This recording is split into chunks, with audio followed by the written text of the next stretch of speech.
Hey there, I'd like to share my review on this garden netting with the hoops. And so I'm trying something new this year and growing a lot of potatoes in potato bags rather than doing a raised garden bed or putting them in the ground. And I really wanted the netting to try to keep the potato bugs off. And so I've had this up now for about a month.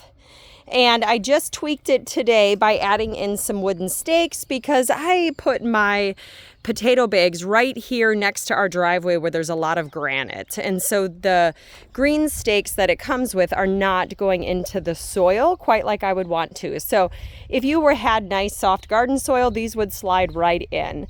And so that's the only modification that I made, but you do have enough for 4 arches. And here's what your arches look like. You've got the 2 straight pieces here, 2 angles, and a straight piece across. Now, you could eliminate the straight piece down the center and just have that nice narrow hoop.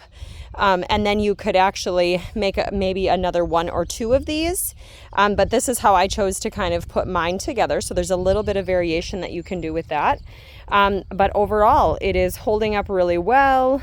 It has these nice green clips with it that help hold down your netting.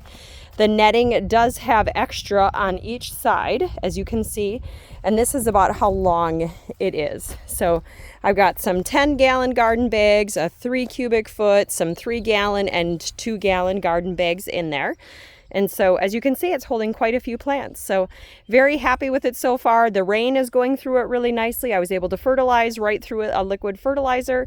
So the nice part is once this is up, you shouldn't have to take it down unless it's to weed whatever is in your netting.